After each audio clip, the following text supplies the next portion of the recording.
Hello guys, so may puno po dito ng banaba guys. Ayan, so puno po ito ng banaba. So ayan guys, so puno po siya ng banaba. So itong balat niya marami nang kumukuha. So kukuha tayo ng dahon ng banaba guys. So ayun sa taas natin. So gawin natin siyang tea. So maganda ito guys, yung mataas yung sugar level mo guys. Tapos maggawa ka ng tea ng dahon ng banaba para pwede pangontra po siya sa pababa ng sugar level natin guys. So ayan guys, kuha muna tayo ng dahon ng banaba doon sa taas guys. So akyat muna tayo konti.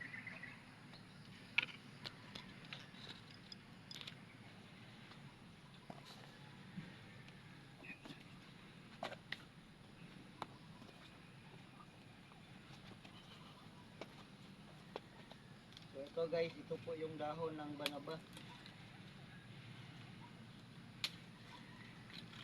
So ayan guys, so dahon po siya ng banaba. So pwede na to guys, so marami na to.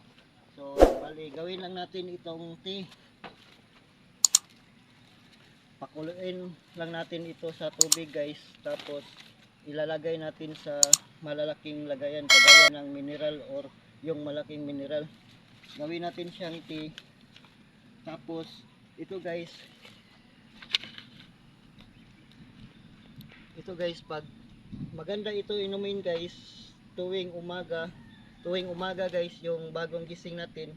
So pwede tayong uminom nito, yung tea na kahit ganun lang karami guys, sa kalahating baso. So masarap po ito siya inumin. Ayan. So ito po yung dahon ng banaba guys. Ayan. Ito pong dahon ng banaba. So ginagawa ko po itong tea kasi pwede po siya sa mataas na sugar. So pangpalibel po siya. So pababa po siya ng mataas na sugar. So ayan po guys, yung dahon natin guys. So yung sa banaba po yun guys, yung sa taas. Tapos ito yung puno niya guys. Ayan po ang puno ng banaba. So bali ang kinuha lang natin guys yung dahon niya. Ayun yung dahon niya guys. Kasi ginagawa ko siya ng tea para gawin natin siyang pang level natin sa ating mataas na sugar guys. So ayan guys.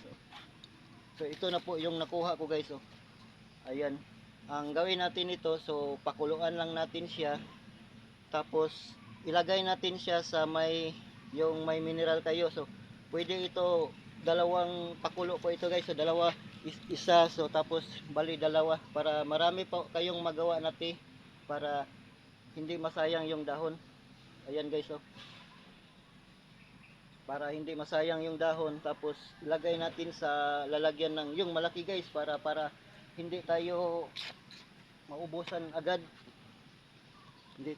Maubusan agad. So para kung maubos ito sa 3 linggo or isang buwan. So bawat umaga pag bagong gising guys, so dyan lang tayo iinom nito, yung dahon ng banaba.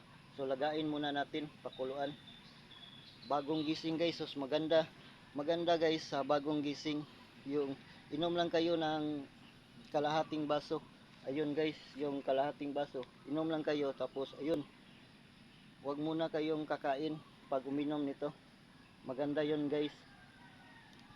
Ito po yung dahon ng banaba. So gawin natin siyang herbal, pangpababa po siya sa sugar level natin guys.